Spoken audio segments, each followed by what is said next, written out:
bienvenidas, bienvenidos. Nuevo capítulo de Sin Vueltas. Nos propusimos para el capítulo de hoy charlar con alguien que pudiera darnos una mirada de lo que está pasando a nivel regional. Es cierto que no estamos permanentemente, y es la propuesta del programa, en la coyuntura diaria de estos temas, pero sí en el cambio de etapa, en el cambio de siglo y tratar de pensar un poquito lo que viene. Esa persona es Atilio Borón. Tiene una particularidad, Atilio, con su formación y su experiencia, y la gran cantidad de personas determinantes de la política de América Latina que él conoce, por haber compartido con ellos y hasta por haber asesorado en algunos casos, que hasta hace poco, por el lenguaje que utilizaba Atilio, por el abordaje que hacía de la situación, quizá se lo marginaba un poco. Palabras como imperialismo, como lucha de clases, relaciones coloniales. Y sin embargo, está a la vista en estos tiempos, o por estas horas, que hay algunas de esas categorías que efectivamente son absolutamente contemporáneas. Esa es la razón por la cual esperamos poder sacar de la charla con Atilio algunas claves de lectura de lo que está ocurriendo y quiénes son los grandes protagonistas, como para pensar que América Latina y América del Sur específicamente tiene por delante una gran oportunidad frente a las resistencias de los distintos pueblos ante estos modos del capitalismo y nuevamente, ¿no es cierto?, la represión de las fuerzas de seguridad planas y llanas, tal cual se está observando. Así que la invitación es a disfrutar, a escuchar, a estar muy atentos y atentas a la charla que sigue con Atilio Borón en este nuevo capítulo de Sin Vueltas.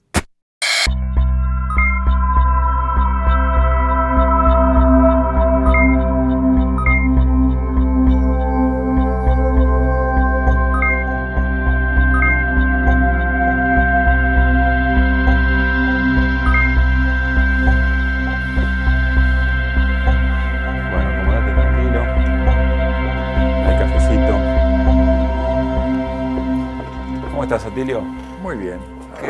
Qué momentos, ¿no? Sí. Para un analista internacional con tu formación. Momento espectacular, ¿no? Pocas veces tanta densidad de acontecimientos y de novedades y de perspectivas, ¿no?, que se abren y otras que se cierran. Bueno, sí. Un momento muy especial. Antes de meternos en la región, Atilio, tengo muchas preguntas para hacerte, porque además hemos conversado varias veces y eso me parece que puede enriquecer un poquito la cosa. Partir de lo que ya te conocemos, digamos. Pero a veces tengo la sensación que te sabemos mucho y te conocemos poco. Por ejemplo, ¿te formaste en Estados Unidos? Peor todavía. Mirá, yo soy un hijo de la educación pública, sí, primaria, secundaria. Cuando termino la secundaria... ¿Dónde hiciste la secundaria? En la Escuela Nacional de Comercio número 5. ¿Eso dónde queda? Una comercial, ahí por la zona de 11. Sí.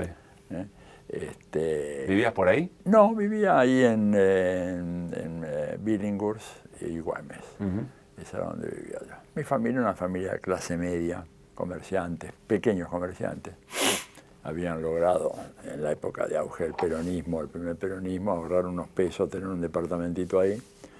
Y yo fui a aquella porque siempre hice la educación pública. Nunca hice nada, no pisé un colegio privado.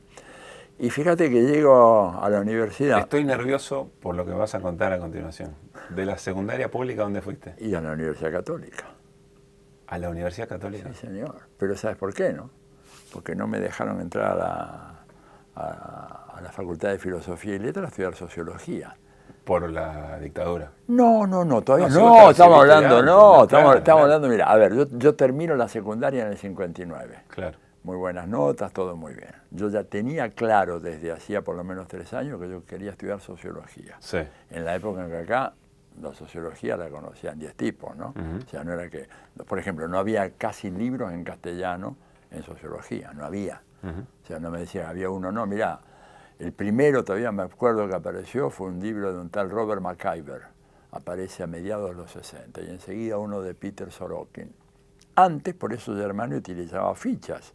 ¿Qué hacía Germani, que había iniciado el departamento de Sociología?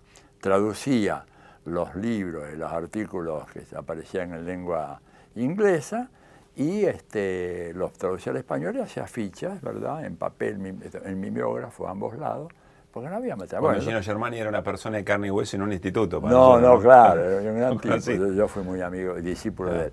Pero bueno, entonces me voy a inscribir, ¿te das cuenta? Y de repente me dicen... ¿A filosofía? Facultad de Filosofía, claro, porque sociología estaba dentro de la Facultad de Filosofía. Sí. Voy a inscribirme allá, todavía metiendo, me acuerdo, hoy te podría pintar, si fuera un buen pintor, la cara del muchacho que me atendió.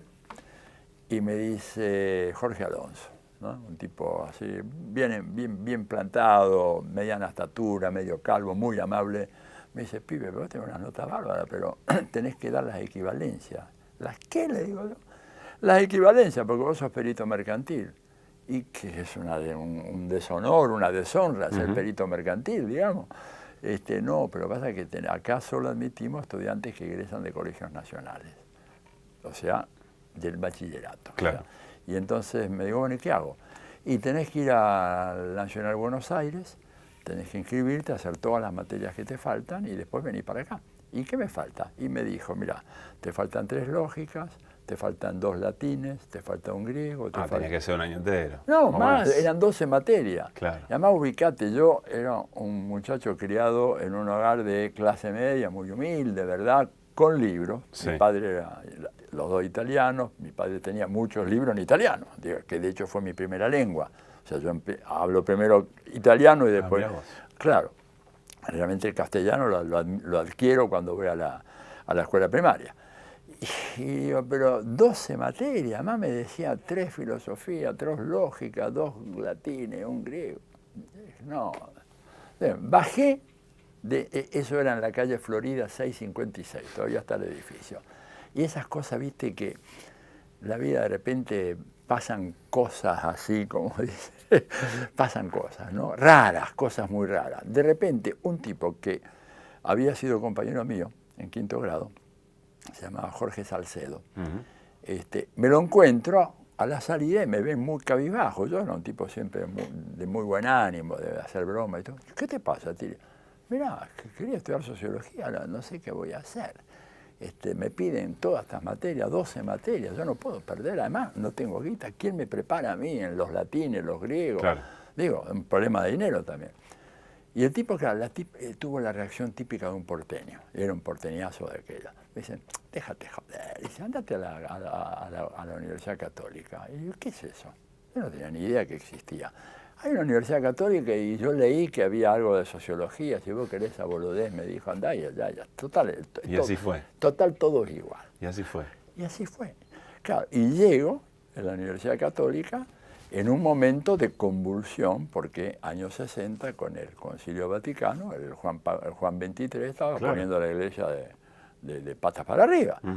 Y bueno, y entro en un ambiente altamente politizado y bueno, rápidamente yo me integro mucho, pero al mismo tiempo, como mi familia ni se imaginaba que yo iba a estudiar sociología, yo también me inscribí en la Universidad Nacional y empecé a estudiar ciencias económicas, economía política. Pero al cabo de un año, viste, no podía más, porque además yo trabajaba, hacía 2 carreras, sociología. Claro, en la Universidad Católica te agarró un momento de tensión política que te alimentó. Fue fenomenal, claro. Fue el nacimiento de la teología de la liberación, sacerdote del tercer mundo, todo, o sea, me agarró. Bueno, ojo, estaban los fachos también. Ahí me zafaste para la explicación. Claro. Pero ¿cómo llegaste ahí hiciste la carrera de grado, digamos, y después hiciste y después el posgrado, te fuiste a Estados Unidos? No, primero me voy a Chile, porque cuando viene la famosa revolución argentina, entre comillas, o sea, el régimen de Onganía, a mí me echan de la Católica. Yo ya había terminado mi carrera, me habían incorporado como profesor. Te honran y te echan. Me honran y me echan. Y el rector, que era un facho de aquellos, que era Monseñor Derisi, era un tipo que se había quedado en el siglo XIII. Y esto, cuando te lo digo, si tenemos tiempo después editás y cortás, pero yo me acuerdo que voy un día, yo era dirigente estudiantil, además rápidamente me organicé el centro estudiante, que no se podía decir centro estudiante, tenía que decir asociación. No querían ni siquiera la palabra centro, ¿no? Es como los chilenos hoy, como Piñera hoy, que no quiere asamblea constituyente, te pide convención, ¿viste esa pelea? Entonces, me acuerdo que fuimos en representación del centro a protestar porque la única filosofía que nos enseñaban era Santo Tomás de Aquino. Además, a la versión de ellos. Tomás de Aquino era un crítico. Esto lo hicieron un pensador absolutamente convencional. Claro. Entonces, yo le digo, que es una mezcla de osadía e ingenuidad, digo, pero, monseñor, ¿cómo no vamos a estudiar a Kant, a Descartes, a Hegel, a Marx? Dijo, señores, la historia de la filosofía termina en el último capítulo de la Suma Teológica de Santo Tomás de Aquino. El resto es basura. Bueno, imagínate, yo estaba, que viste, tenía ganas de saltar y acogotarlo, porque era joven, pero ya era un tipo muy inquieto. El imperio ya debería haber visto ahí que Atilio Borón iba a ser un problema. Claro, bueno, me voy. No, Bueno, no quiero, me echan, no me quiero echan. hacerla larga porque después te quiero preguntar por la región, pero contame, por favor, cómo llegaste a Estados Unidos. Yo creo que esto es interesante para entender. Bueno, entonces, cuando viene el golpe de Onganía, ¿qué hace este tipo?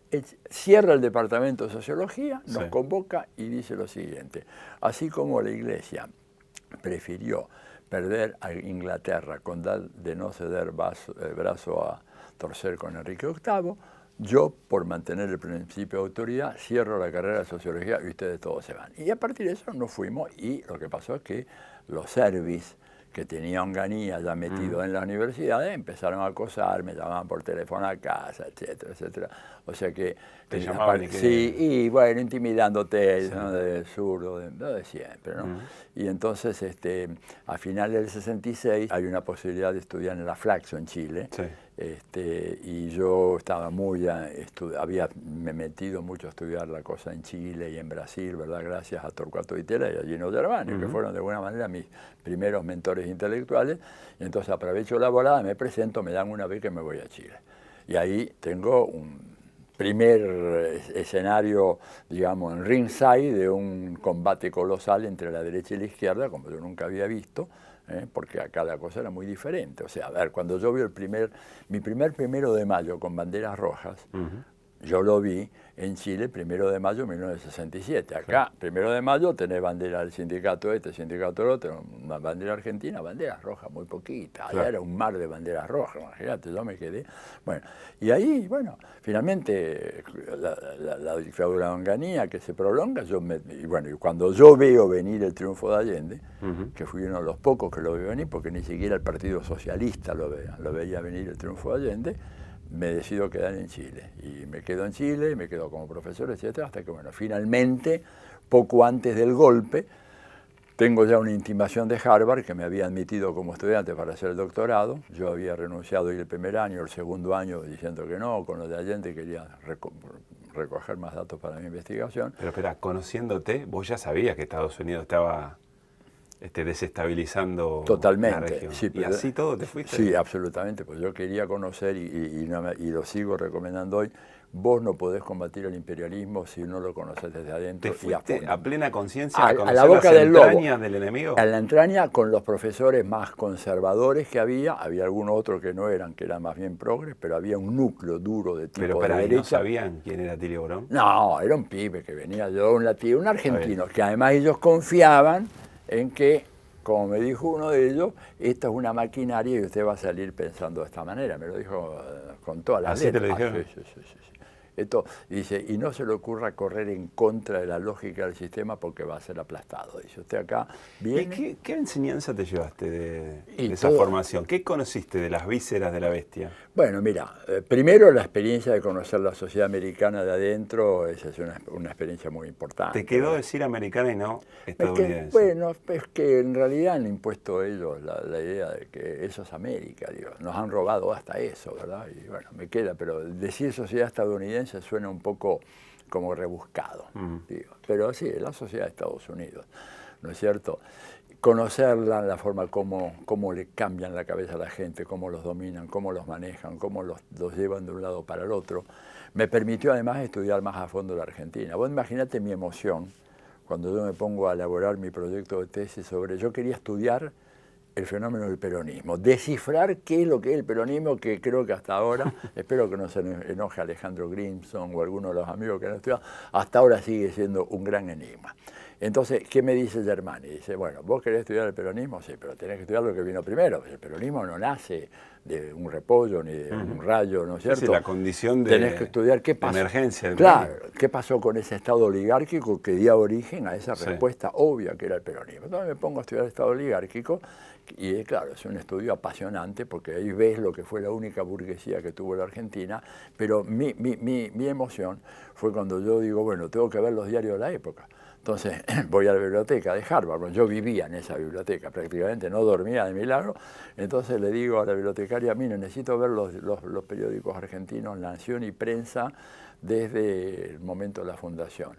Y entonces dice, sí, acá están, eran esos microfilm, ¿viste? Que eran así. Sí, sí, sí. Dice, acá los tenemos todos microfilmados. ¿Tenían todo? Todo, pero no solamente eso. Entonces me dijo, usted identifique lo que quiere y cuando diga, yo quiero el diario del, 19 de diciembre de 1875, entonces le traemos el ejemplar en físico que está almacenado, en cámaras especiales, encuadernado, y me traían los diarios. O sea, estos dedos pasaron sus manos por ejemplares de La Nación y La Prensa desde su fundación. Claro, entonces vos ahí entendés por qué un imperio y cómo funciona un imperio. Sí, claro. Manejo del conocimiento. A ver, Atilio, saltemos un poquito al hoy. Sí. Y estoy seguro que vamos a ir y venir en la charla sobre esos tiempos. Quiero ir al hueso, porque quien ve el programa y ya conoce las charlas, me parece que muy buena parte de estas cuestiones las conoce, las tiene estudiadas y demás. Tengo una gran preocupación, me parece que hay una incipiente preocupación compartida respecto de cuál es el modelo democrático que viene a partir de esto que ha ocurrido, que Jorge Tayana lo llama el fin del ciclo de las democracias postdictaduras tal como las conocíamos. Es como si la democracia actual, desde el fin de postdictadura en cada uno de los países, de alguna manera una democracia muy restrictiva, que a las derechas o a los conservadores le servía y que tenía muy poca resistencia. Pero al ir creciendo la resistencia y los movimientos populares mejor organizados, más madurez de las dirigencias, etcétera, bueno, le empieza a hacer ruido por todos lados y son ellos mismos, los sectores de derecha, las que la bombardean, digamos, ¿no? Es como que la democracia tal cual la conocimos hasta acá da la sensación que no le sirve más a nadie, digamos. No. Por derecha o por izquierda. No, absolutamente. ¿Estás de acuerdo con Totalmente. eso? ¿Y entonces qué viene? Bueno, mira, a ver, lo que viene primero es, una constatación de que lo que está en crisis es esa democracia capitalista, o lo que yo llamo de manera más precisa un capitalismo democrático, ¿verdad? Porque cuando vos decís democracia capitalista, estás diciendo que, si yo digo la Argentina es una democracia capitalista, estoy diciendo, es un país democrático con un aditamento accesorio occidental que es el capitalismo. Bacana. Es un capitalismo, porque esta es la estructura esencial de esta sociedad, que tiene un modo democrático de ejercer su dominación como puede tener otro. Bueno, ese modelo está en crisis en todo el mundo, porque en Estados Unidos hay una literatura... O sea, el democrático es un modo del capitalismo. Una conveniencia cuando las condiciones son favorables, porque, pero si no el modelo es el autoritarismo, el fascismo, el bonapartismo, alguna fórmula de aquellas otras, ¿verdad? Entonces, ¿qué pasa? Eso entró en crisis en el norte, entró en crisis en los países europeos. Digamos, ¿cómo puede hablar de democracia en un país europeo en donde, por ejemplo, el Congreso de los Diputados españoles, yo estaba en España en ese momento, querían aprobar el presupuesto para España para el 2020 y empezaban a hacer una serie de cálculos hasta que de repente alguien le dice, che, pero miren que todo esto primero tenemos que tener la aprobación del Banco Central Europeo. O sea, antes de hacer números nosotros, cuánto vamos a invertir en salud pública, en educación, tenemos que tener el ok. Y efectivamente, ahí me di cuenta, yo no sabía que era tan brutal la cosa, el anteproyecto del presupuesto va al Banco Central Europeo. Banco Central Europeo, un alemán en de todos los países de la comunidad. Todos los países de la Unión Europea tienen que hacer lo mismo. El tipo dijo, esto sí, esto no, esto es muy alto, esto es muy bajo, lo suban por acá, y después lo mandan y los representantes del pueblo después avalan lo que finalmente dijo el otro tipo que tiene el poder de veto, aunque ese tipo no lo eligió nadie. Entonces, hay una crisis profunda de las democracias. En Estados Unidos, mira, Jeffrey Sachs, que es un economista, que fue el que hizo el tránsito de la economía soviética a la economía postsoviética, ¿verdad? Y el que estuvo con Sánchez de Lozada en Bolivia, un hombre que pertenecía a los economistas de derecha, entra en una crisis profunda. Y ese tipo se ha transformado hoy en un intelectual, un economista crítico de izquierda, hablando de los desastres que ha producido. Y él es muy culpable, se siente. Y dice, en Estados Unidos, hablar ya de democracia es una ficción, porque hoy en día en Estados Unidos gana las elecciones el que tiene más dinero, punto. Porque no hay una convocatoria popular, porque no hay información para el pueblo, porque no hay un estímulo a la participación, porque se sigue votando los días martes, el primer martes de noviembre de cada 2 años, donde no hay ningún estímulo para que la gente se informe, porque no hay diversidad de opiniones. El tipo ve una crisis profunda. ¿Cómo es el choque entre esa crisis, que es una crisis global o por lo menos occidental? ¿Cómo es el cruce entre esa crisis y el modo de ser, de resistir, de atravesar las tragedias de nuestros pueblos acá en América del Sur? Bueno, las hemos resistido a través de algo que yo siempre he llamado regímenes postdictatoriales y nunca les di el nombre de democracia, pero yo tengo una formación filosófica político clásica. La democracia es otra cosa, no es esto que, ¿verdad? Democracia es, Lincoln lo definió, ¿verdad? El gobierno del pueblo, por el pueblo, para el pueblo, pero por el pueblo. Decía, el pueblo protagonista, un componente fundamental del modelo democrático. Lo que nosotros hemos tenido, pero lo que ha habido siempre en el caso de las postdemocracias en América Latina fueron una democracia procedimental, podíamos elegir los candidatos, ¿verdad? Pero siempre muy acotado por los factores de poder que no los elige nadie, pero que están siempre. Sí. Y en donde te limitan las posibilidades que un gobierno pueda gobernar en favor de las grandes mayorías y en favor de la colectividad en su conjunto. Por eso es que hay una crisis, porque después de 30 años, vos explícame por qué, y el ejemplo es brutal. Cuando se van los militares de la Argentina, ¿verdad? El diferencial del 10% más rico al 10% más pobre era de 13-1. Grande, pero no tan grande, porque, digamos, había casos mayores, pero casos muy... Lamentablemente aceptable o aceptada por esa sociedad. Totalmente, pero eso no es nada. nada. A la que además le faltaba una enorme cantidad de dirigentes y dirigentes que habían sido desaparecidos. Pero bueno, 30 años después o 25 años después, con todas las políticas sociales del kirchnerismo, de Cristina, el diferencial se hizo 25-1. Aún con esas políticas. Aún con esas políticas, o sea, se duplicó la desigualdad, sí, a pesar de los enormes esfuerzos. Ahora, ¿qué te dice esto? Bueno, algo que está claramente planteado en todos los escritos de Marx. El capitalismo es una máquina de generar desigualdad y concentración de la riqueza. Entonces, vos podés tener un estado de bienestar que le mete con todo, políticas sociales y todo, sobre todo en las periferias como Argentina, Chile, etcétera, y tenés ese resultado. No es porque no hubo una política social, vos decís, no, es que no hubo política social en la Argentina. No, hubo una política recontraactiva que cubría de todo, y sin embargo, lo que pasa es que el poder del capitalismo de generar esa segregación es más grande que las políticas sociales que puede hacer. También es cierto que la correlación de fuerza nunca dio para profundizar aún más, para ir a esa situación de pobreza estructural o desigualdad estructural. Bueno, pero aun cuando fuera en esa dirección... No, pero no te lo permiten. No te lo permiten, te marcan límites muy fuertes, porque además que hay un problema... Es muy fuerte la imagen de ahora de América del Sur, Atilio, es muy fuerte, muy gráfica, ¿no? Sí, bueno, pero es el derrumbe. Ahora, esta es la gran noticia. Hay una buena noticia, en medio de tantas desgracias, el hundimiento del modelo chileno, que quiere decir, miren, después de 50 años de aplicar las políticas que empezó Pinochet en el 73, bueno, no 53, hace 46 años, el resultado es una insurrección popular que lleva más de un mes ya, a fines ahora de noviembre, ¿verdad? Más de un mes de una insurrección que no para, de gente que dice no queremos más esto. ¿Y a dónde va, Tilio? Y no se sabe. No, esto no sale de un escrito, de un estudio, de un teórico. Estos son procesos que, bueno, las luchas sociales irán buscando. ¿Ves lugar para la novedad política? Sí. Hay una necesidad además. No solamente. O sea, no necesariamente lo que viene se puede encontrar en un paralelo con otra etapa. No. Estos son procesos, son puntos de quiebre histórico en donde el movimiento va a ir hacia un lado o hacia otro, pero no está predeterminado. Acá no hay un texto, no hay un libreto, no hay un relato previo que vamos a cumplir esto. ¿Ves en las dirigencias políticas de América del Sur? Yo insisto que a veces da la sensación que las tragedias que nos han atravesado son tan similares que uno está tentado a igualar todos los procesos, ¿no? Y está claro que no son lo mismo, pero déjame hacerte esta pregunta general y vos, si querés, la diseccionás.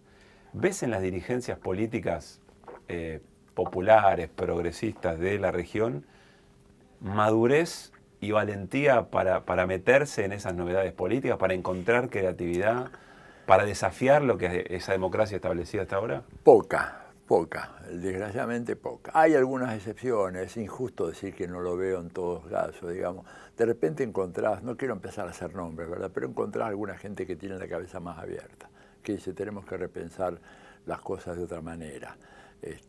Tenemos que ver cómo hacemos para encontrar los intersticios para avanzar hacia una sociedad mejor, pero que no tienen un libreto preconstituido, porque esos libretos se han caído todos, digamos. Entonces, hay alguna gente que sí está con la cabeza más fresca, ¿verdad? Tratando de, bueno, buscar caminos inéditos. Ahora, es muy difícil, porque el tema es que estos gobiernos, ¿verdad? Y subrayo lo de gobiernos democráticos, parten del supuesto de que han conquistado el poder. Y eso es un supuesto absolutamente erróneo. O sea, lo que han ocurrido con las transiciones democráticas o con los procesos... ¿Quién conquistó el poder, perdón? ¿Quién cree que conquistó el poder y no? Bueno, los gobiernos que asumen los gobiernos en América Latina, caso Argentina, caso de Brasil con Lula y con Dilma, Argentina con los Kirchner. Por lo que decís, el poder no es el gobierno, el poder es otra cosa. El poder es otra cosa. ¿Dónde está el poder hoy en el capitalismo contemporáneo? El poder hoy en el capitalismo contemporáneo se apoya, es una mesa de 4 patas. Una primera pata del capital financiero, que es el que manda a nivel mundial. Es la fracción que domina todo el movimiento. ¿Que está en crisis? ¿Es una pata en crisis? Una pata, no sé si diría en crisis, una pata que está ahora ante nuevos desafíos, pero pasa que tiene un poderío tan gigantesco, tan enorme la masa de capital financiero que circula por el planeta, que por más que tengan problemas y encuentren una crisis puntual, tienen cómo arreglársela. Una pata es esa. Una pata es esa. La otra pata es lo que sería el capital productivo, llamarle la agricultura, la ganadería, caso argentino, el gas, el petróleo, la minería, etcétera. Es el otro elemento, controlado por particulares privados. La tercera pata, poder mediático. Hoy no gobernás, no podés gobernar si vos no tenés una garantía de que va a haber un pluralismo efectivo de información que fluya hacia la ciudadanía. Déjame hacer un paréntesis así. Evidentemente podés ganar una elección. Vos estás hablando de no podés gobernar. Una elección la podés ganar con los medios en contra. Claro. Ahora, gobernar con los medios en contra... No, porque te empiezan a...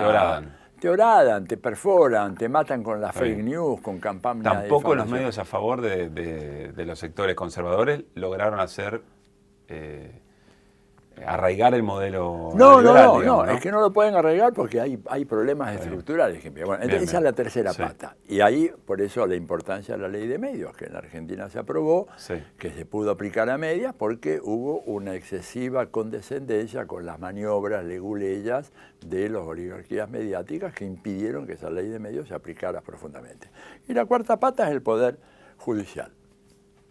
Es el poder del Estado en la sociedad capitalista hoy. El resto, digamos, ¿tenemos gobierno? Sí, bueno, pero no controlamos, ¿verdad?, a la capital financiero. La riqueza de los privados no la controlamos. Los medios no lo controlamos. El poder judicial, so pretexto de una supuesta independencia que no la tiene, sino que funciona para estos otros tres, nos recortan, no tenés manera de gobernar. ¿Y quién es el sujeto de la transformación en este momento? Hay muchos sujetos, no hay uno solo. Eso, digamos, el sujeto era uno hace un siglo, cuando... Peronismo, la clase obrera industrial. No, digamos, la clase obrera, ¿verdad?, que es un poco lo que todavía se plantea hoy, sobre todo en algunas visiones muy estereotipadas, porque hoy en día uno puede decir, bueno, pero hoy en día la clase obrera, mejor dicho, el proletariado, es mayor que nunca antes en la historia de la humanidad, ¿verdad? Lo que decía, por ejemplo, Samir Amin. ¿Por qué? Porque hoy en día prácticamente todo el mundo ha sido incorporado a las relaciones capitalistas de producción y todos somos empleados, un académico, un investigador científico, un comunicador social, todos, un médico. La conciencia de clase es otra cosa, ¿no? Totalmente diferente, porque lo que ha hecho el capitalismo es fragmentar y hacer profundamente heterogénea la condición de los asalariados. Y sobre todo, los últimos desarrollos, ¿verdad?, lo que se llama la uberización por Uber, hace que ni siquiera los asalariados puedan reconocerse entre sí. A ver, hace 50 años un trabajador se reconocía en otro trabajador. Hoy en día, ¿quién se reconoce como tal? A ver, uno de los que está en Uber o uno de los que está en Globo, los pibes que andan repartiendo, que emerge una especie de subproletariado sin ningún grado de organización, de derechos sociales, de conciencia, de agremiación sindical. Esto lo ha hecho el capitalismo, pero no solamente en esas condiciones, lo ha hecho con sectores medios como nosotros, en donde nos mandan a trabajar a casa. ¿Qué te dice Macri con las políticas que hizo en la educación? Viejo, laburen en su casa, trabajen allá, no hace falta construcciones. Sí, también es cierto que Argentina es un caso muy particular por el nivel de sindicalización que tiene respecto a la región. Es el caso más notable, digamos, el único, sacando Cuba, que tiene un alto nivel, pero ahí hablamos de un régimen político completamente diferente. Vos pensás, la Argentina está más o menos el 30%, 32% masa sindicalizada, en Chile no llega al 9%. Claro, claro. En Pero Brasil, bueno, aún así vos crees que... voy a reformular la pregunta en metáfora futbolera, me encanta. Dale. Vos estás viendo un partido y de tanto en tanto en alguno de los equipos hay un jugador que cuando agarra la pelota te acomodás en la silla porque sabés que algo va a pasar. En la política actual, en los sujetos políticos actuales, cuando agarra la pelota, ¿quién? Atilio Borón dice, bueno, a ver acá qué pasa, capaz que hay algo nuevo. Y hay mucha discusión, por ejemplo. Yo soy en principio muy escéptico sobre cualquiera que agarre la pelota, porque tengo que ver cuál es el grado de conciencia que tiene ese sujeto social, cuál es el grado de organización, qué grado de adecuación tiene su táctica y estrategia de lucha, porque no cualquier táctica y estrategia te sirve. Ahora, te digo, hay gente que dice, bueno, si esto lo toman las feministas, entonces yo he estado en algunas polémicas, sobre todo en Italia, en donde se plantea la tesis, a mi juicio equivocada, diciendo que hoy el sujeto revolucionario es básicamente la mujer. El feminismo, la lucha feminista. ¿No estás de acuerdo con eso? No, me parece que no, porque si eso fuera así, digamos, mujeres hace millones de años que hay y realmente no se ha visto que tengan condiciones, no por ellas, sino porque son sometidas a un dominio. Nunca hubo, de todas maneras, una conciencia respecto de lo que significa el patriarcado, las distintas violencias, como ahora. Pero nunca hubo tanto feminicidio como ahora, nunca hubo tantos mecanismos de opresión a la mujer como ahora, mucho más sutil. Escúchame, hoy en día la mujer, con todo el asunto de la modernización del trabajo, la relación de trabajo, tiene que hacer una jornada múltiple, no solamente la clásica doble jornada, porque esa mujer, por ejemplo, que antes iba a comprar un juguete para sus hijos, por ejemplo, hoy en día le dan el juguete desarmado, comprar, llévatelo a tu casa y armalo vos. No solamente eso, armate los muebles. ¿Por qué eso le quita? Por ahí estoy de acuerdo con lo que decís, pero quiero problematizarlo. ¿Por qué eso le quita capacidad de ser sujeto de transformación? No. Lo que le quita la capacidad de ser el único sujeto de transformación. No pueden solas. Porque vos, para derrotar el capitalismo, no te sirve la fuerza de un solo actor social, no te sirve la fuerza de los sectores medios, de la clase obrera, el campesinado, de los indígenas. Tenés que armar una coalición mucho más compleja, en donde, por supuesto, el papel que... Yo creo que en la Argentina el modelo más exitoso de organización política contemporánea es lo que han hecho las feministas en la Argentina, con una capacidad de convocatoria fenomenal que no tiene ninguna otra fuerza política.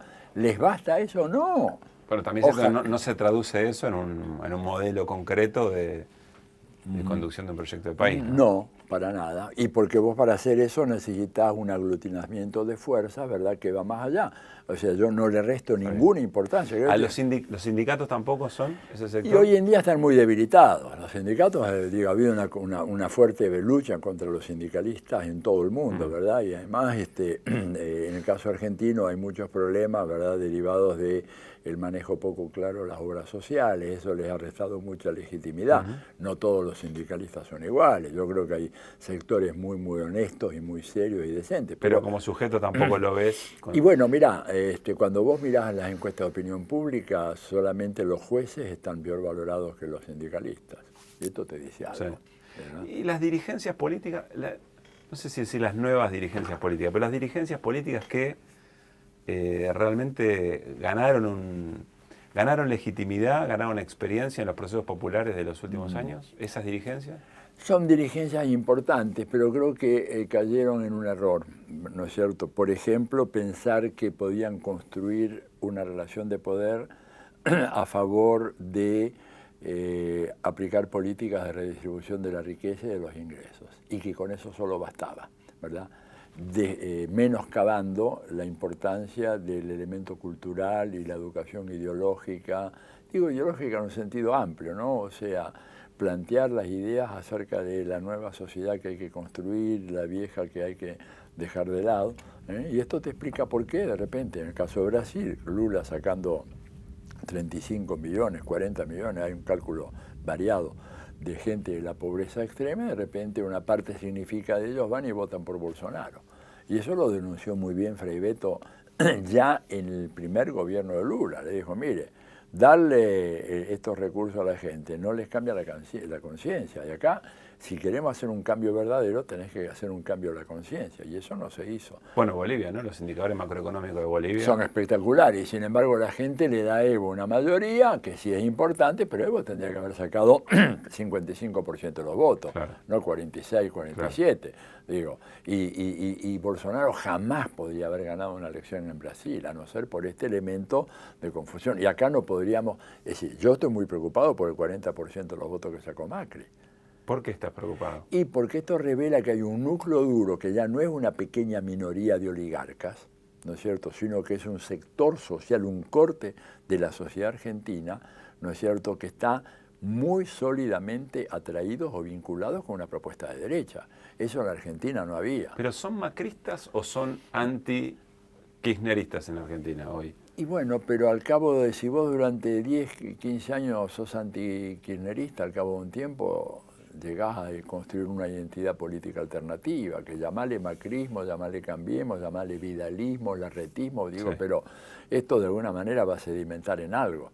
A mí me preocupa mucho eso, realmente, aunque más allá de que yo piense que ese número de 40%, una vez que esté totalmente terminado el escrutinio, por ahí baja un poco, pero aún así es una cifra muy significativa. En la historia argentina, digamos, la derecha siempre fue muy minoritaria, no tenía capacidad de captación. Quiero cerrar el capítulo anterior que me parece sumamente interesante.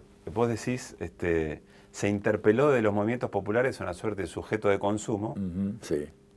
Y eso evidentemente en algún momento se mostró débil para sostener un proceso de igualdad o de inclusión. Y paradojal, mira, te voy a poner unos números que son absolutamente contundentes. Vos vas a Bolivia, yo estuve yendo mucho a Bolivia, ¿no es cierto?, mirando las encuestas, ¿no es cierto?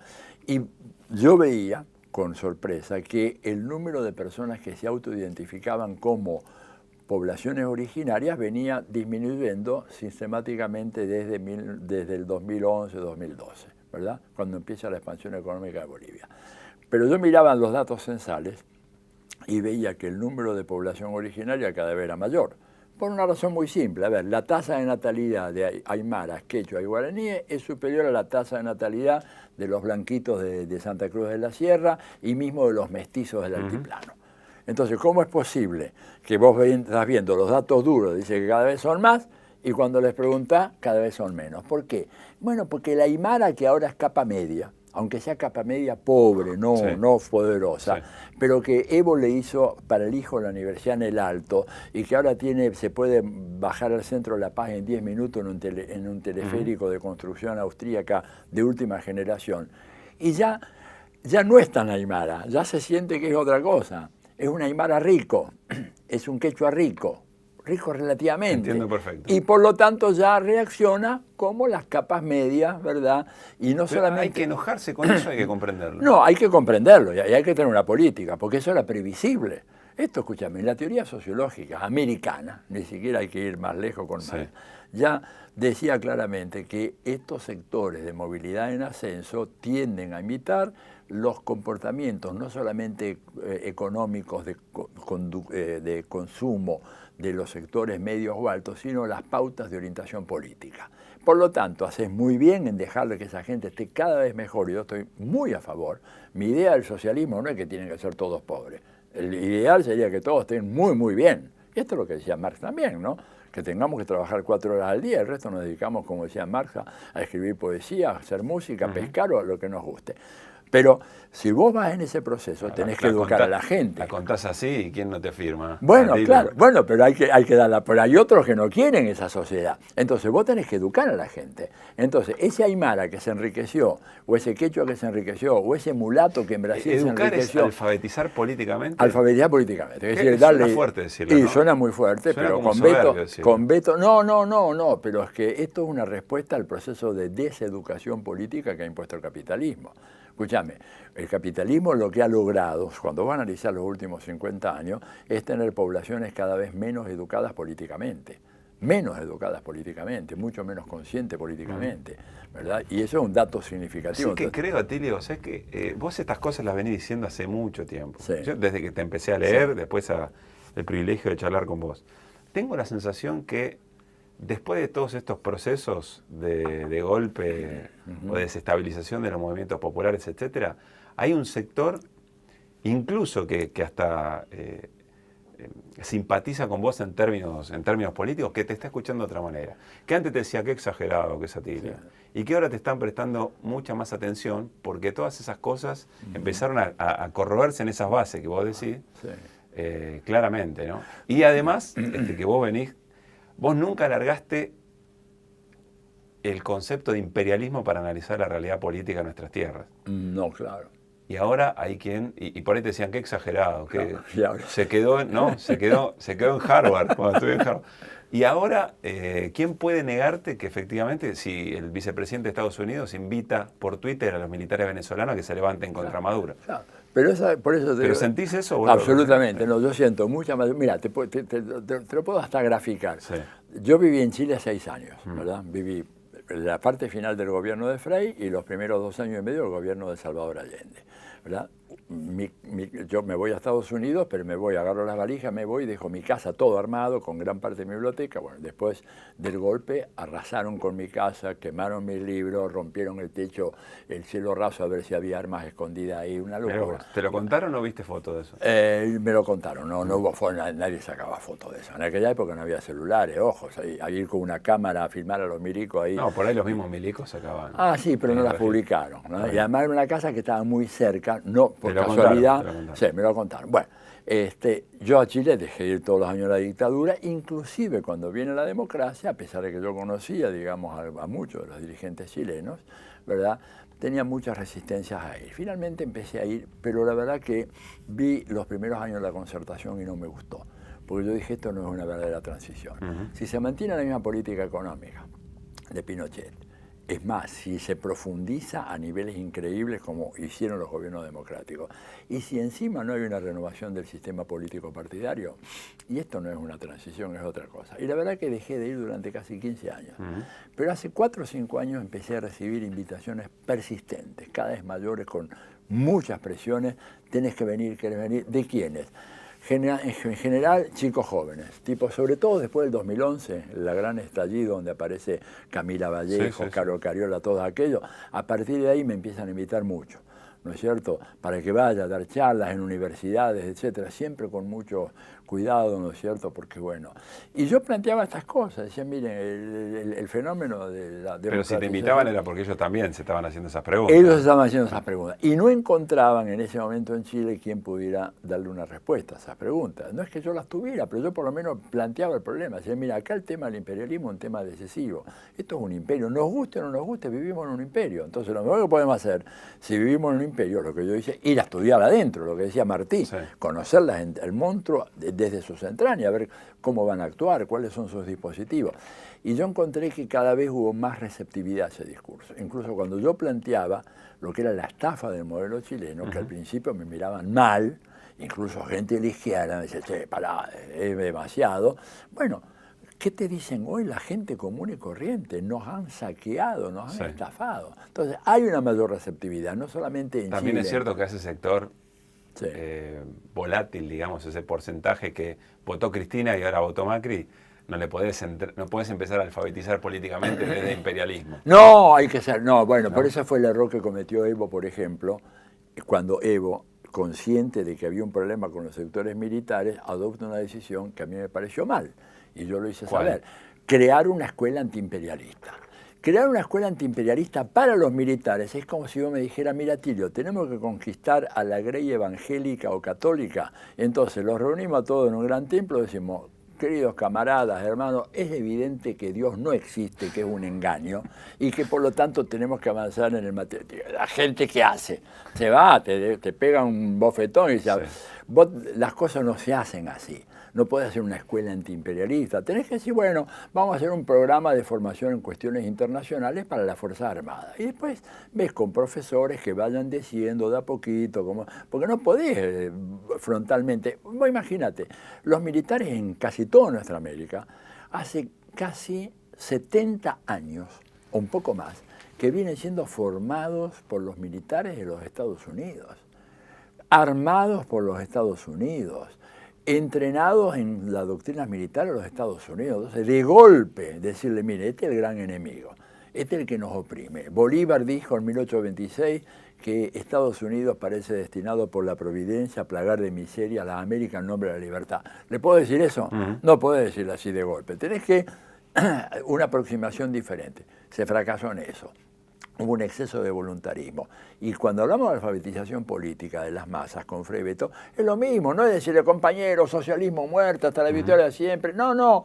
Tenés que empezar planteándole las contradicciones del capitalismo, del neoliberalismo, decirle, pero ¿cómo? Ustedes trabajan más que nunca, estamos viendo, están las estadísticas, ha aumentado la jornada de trabajo y están más endeudados que nunca. ¿Y por qué no pueden progresar? ¿Por qué están tan vulnerables? ¿Por qué su precarización? ¿Qué es lo que está funcionando mal acá? No decirles, quiero la revolución ya. Es una estrategia estúpida de afrontar, porque la gente tiene anticuerpos que han sido inoculados durante décadas y décadas en contra del marxismo, el comunismo, el socialismo, lo que quiera. Entonces tenés que tomar un camino distinto. Quiero hacerte, Atilio, para ir, no tenemos que cerrar ya, pero estamos cerrando. Dale, bueno. Varias preguntas respecto a la Argentina. Bueno. ¿Confías en Alberto? Sí, creo que es un tipo que tiene un buen olfato político, muy desarrollado. Se ha dado cuenta de que tiene una tarea inmensa por delante y creo que está haciendo, mandando signos muy claros, ¿no es cierto?, de cuál va a ser el reposicionamiento de la Argentina en la arena internacional. Lo que él ha hecho, digamos, en relación a Bolivia es muy importante, lo que ha dicho sobre Chile es muy importante. Bueno, sobre Estados Unidos, sobre Estados Unidos, digamos, me parece que son indicios que muestran, y además creo que él se da cuenta que tiene que armar una coalición muy, muy amplia, dejar de lado viejos y tradicionales hegemonismos y pensar, digamos, en una conformación de una fuerza plural múltiple. ¿Qué es un viejo y tradicional hegemonismo llevado al hoy de ese Frente de Unidad? Bueno, la idea de que, por ejemplo, solo el peronismo conduce y los demás tienen que obedecer callados la boca, sin dar ningún debate. Ese verticalismo absurdo que el mismo Perón condenó, ¿verdad? Y que desgraciadamente se ha arraigado muy profundamente, ¿verdad? La conducción es infalible, no existe tal cosa. Y yo creo que hoy en día poca gente ya, por suerte, sostiene eso, ¿no es cierto? La infalibilidad de la conducción. Creo que ha habido un proceso de aprendizaje, ¿verdad? Creo que ha habido un proceso de aprendizaje y Alberto aprendió, Cristina también aprendió eso. Y esto es muy, muy importante. Está claro que considerás indispensable la unidad, ¿no? Ese consenso. Absolutamente. ¿Pero confías en que se va a mantener cuando empiece el tire y afloje con el sector del poder? Y yo creo que ¿La ves madura? Yo creo que esa coalición tendrá que aprender, porque si no nos van a aplastar, ¿eh? Escúchame, esta gente, lo que pasó en Bolivia, una reacción violenta en contra de un gobierno popular. ¿Vos crees que en Argentina eso puede pasar? La probabilidad es muy baja, pero no es imposible. Digo, hemos tenido golpes militares nosotros desde también el 30 para acá. También salimos de otra manera, ¿no? Somos los únicos que han hecho juicio y castigo a los culpables, memoria, verdad y justicia, todo eso. Pero sería una irresponsabilidad máxima de mi parte yo decirte, aguante las cámaras, acá no va a haber más golpe militar en la Argentina. Pero, ¿cómo podría ser fundamental? ¿Qué tiene que hacer Alberto? Bueno, ¿qué tiene que hacer el gobierno de Alberto y Cristina? No solamente con las Fuerzas Armadas, primera pregunta, sino con la Fuerza de Seguridad en general, Gendarmería, Prefectura. Y ahí tiene que hacer toda una reestructuración, a fondo. ¿Qué es una reestructuración? Y la reestructuración quiere decir, primero, una tarea de, ver cómo están esta gente equipadas culturalmente para enfrentar las tareas. Pensé que iba a ser equipada militarmente. No, equipada culturalmente. Culturalmente. Porque Evo le puso, tenían un helicóptero, tienen 40. No, tiene que haber un proceso de efectiva reeducación, ¿verdad?, de las Fuerzas Armadas. ¿Alcanza con cambiar los manuales? No, también tenés que hacer una tarea de limpieza a los sectores que están más comprometidos con la reacción y con la derecha. No seamos ingenuos, digamos. Pero algunos pueden estar metidos en cosa turbia, digamos. Sacalos. Está bien, implacablemente. Sin duda, pero después tenés otro formado que le han dicho tirarle al mapuche y le tiraron. Bueno, ese también lo tenés que sacar. Yo creo que por eso... ¿Cuánto te quedás con poco? Te quedás con... No, te quedás con poco y promueves a otro. Digo, a ver, ningún gobierno puede ¿Esto es urgente o esto es largo plazo? Urgente, esto es de ya. Mira, ningún gobierno puede resistir seriamente los embates de la reacción si va a confiar exclusivamente en las Fuerzas Armadas. Vos fíjate lo que yo escribí, recordate, en todo caso no tenés por qué recordarlo, pero cuando al día siguiente del golpe contra Evo, yo dije 5 lecciones. Una de las lecciones ¿verdad? Tenía que ver con la necesidad que un gobierno popular tiene de garantizar un mecanismo de defensa autónomo, que no dependa solo de la Fuerza Armada ni de la Fuerza de Seguridad, porque las Fuerzas Armadas y la Fuerza de Seguridad, lamentablemente, hace 70 años que están siendo socializadas, educadas, instruidas y armadas por Estados Unidos. Es natural que esas fuerzas, ante suponete, un Alberto radicalizado, ¿verdad?, que pegue un puñetazo en la mesa, estoy haciendo un escenario extremo, hipotético, ¿no?, pero a fines didácticos, que quiera avanzar en un proceso de decir, bueno, acá tenemos que socializar muchos de los recursos que la Argentina tiene, porque para pagar la deuda externa los trabajadores no producen dólares. ¿Quiénes producen dólares? El sector agrario, el sector minero y el sector hidrocarburífero. Entonces, de alguna manera, chicos, van a tener que poner plata acá. Sí, ya amenazaron con poner... Los tractores están al costado de la ruta, bueno, dijeron. Nosotros tenemos que tener 1 millón de personas enfrente de la ruta. Y si no, démonos por perdido y yo me voy a Suiza, ¿viste? Me dejo hablar pavadas acá en la Argentina tratando de concientizar a gobernantes y a líderes políticos. Esto es un enfrentamiento de clase, no nos olvidemos de eso. Y si eso no se hace, por más que Alberto ponga la mejor buena intención negociadora, a él no le van a dejar negociar. La Cristalina Georgieva, aquella, la directora del Fondo Monetario Internacional, viene con el cuchillo entre los dientes. Y Alberto ha resistido muy bien hasta ahora las presiones. ¿No es el fondo con rostro humano, Georgieva? No existe eso, por favor. Igual que la Lagarde, el rostro humano, te matan. No, pero por eso te digo yo. Ahora, ¿cuál es la única condición que tiene un gobierno para sobrevivir? Y esto no es un descubrimiento mío, escucha, Maquiavelo lo escribió hace 500 años. Si tiene el pueblo organizado en las calles. Maquiavelo decía lo siguiente: la grandeza de la República de Roma giró sobre la base del equilibrio entre el Senado de los magnates y el populacho organizado en los tribunos. Dice, en el momento en que esto se cae... Es difícil, Atilio, ser el dirigente del momento, sí, y decirle a la gente que salga a la calle a enfrentar un golpe, ¿no? Bueno, no lo digas vos, pero que lo diga algún amigo tuyo, pero alguien tiene que decirlo. Yo creo que el problema, fíjate lo que pasó con Evo. Evo no dijo, se demoró mucho. Evo se demoró mucho en tener una guardia de seguridad. Fuego a la casa a los ministros. Bueno, ¿pero por qué? Porque no había, porque las fuerzas de seguridad se plegaron. Claro. Atilio, yo sé que es un terreno escabrosísimo, no, pero bueno, me parece bien que en una... Pará, si no te dimos bola cuando vos venías anunciando todo esto, ahora que pasó, claro, para mí sos el tipo que hay que escuchar en muchos planos. ¿Podés contestar a esta pregunta? No sé. Y yo no te voy a repreguntar si vos contestás, no sé. A ver. ¿Lo mataron a Chávez? Sí, absolutamente. Está recontraprobado. Está recontraprobado. Hay un libro de Astolfo Sangroni que lo prueba. Es un muchacho venezolano, un investigador de altísimo nivel que da todas las pruebas. Y además yo, haciendo toda una investigación en uno de los laboratorios más avanzados de nanobiotecnología en Cuba, me fumé un curso de 4 horas, porque yo necesitaba que me explicaran cómo se hacía y me dijeron cómo se hace. Se puede hacer. Hoy en día es una tecnología que te la pueden aplicar a vos, a mí, a cualquiera de nosotros. Te inocularon cáncer, Chávez. No se inocula, es a través de nanocélulas que no hay que pinchar nada, simplemente le metés reiteradamente en el café, en un guiso, en lo que sea, y lo liquidás.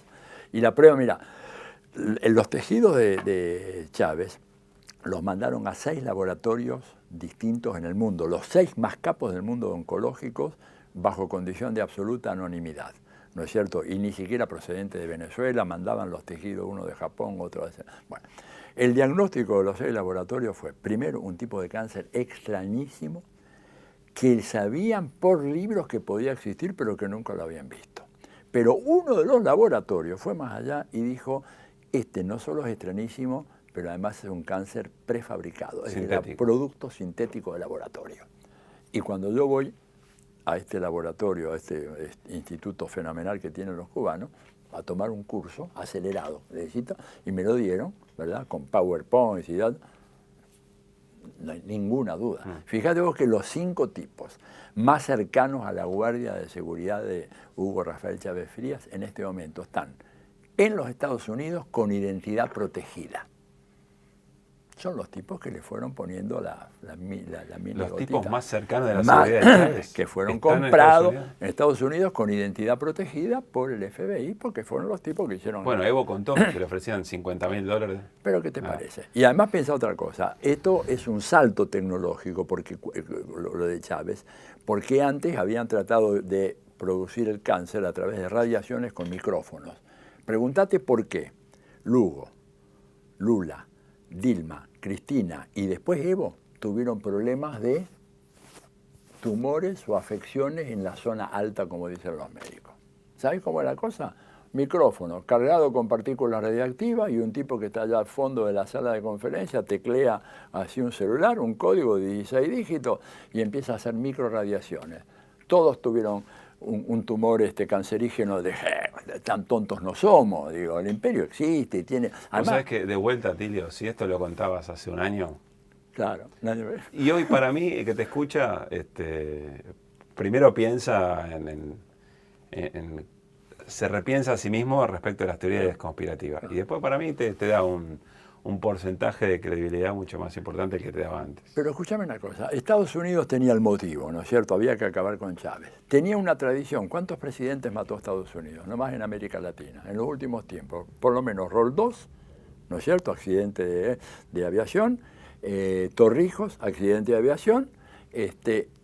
Evo Morales, el accidente de helicóptero, sí, que de milagro, ¿verdad? Digo, tienen la tradición, tienen la costumbre, tienen la tecnología, tienen la necesidad, tienen el motivo, digo. Y además está la tecnología disponible. Muchos dirigentes progresistas hoy deberían repensar lo que decían de Venezuela, ¿no? Absolutamente. Mira, yo si querés muestro una fotito. Tengo un minuto. No, ¿por qué? No, una foto... Te tengo que cuidar, Atilio. No, pues ya estoy tan jugado.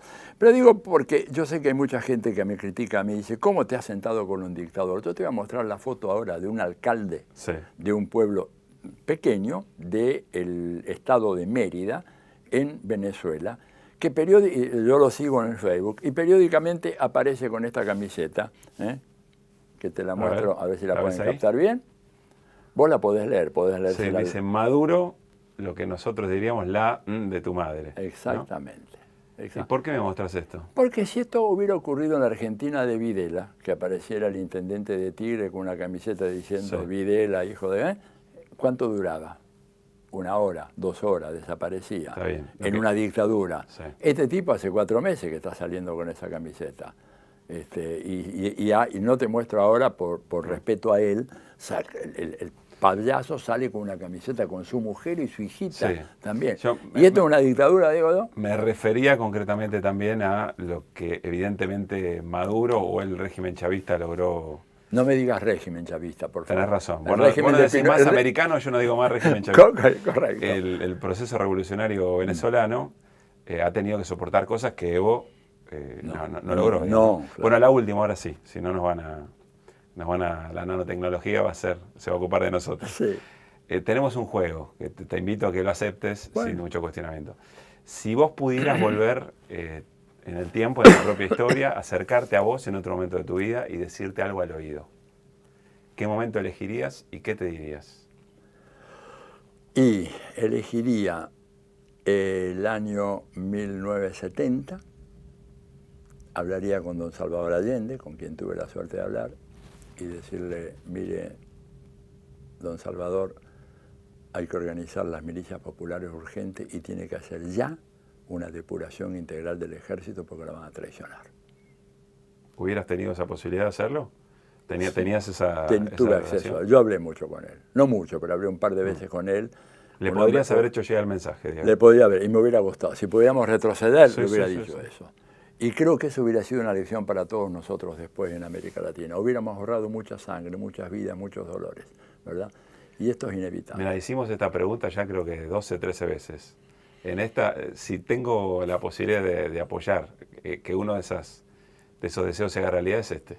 Bueno. Bueno, Tilio, gracias. Gracias a vos. Un placer,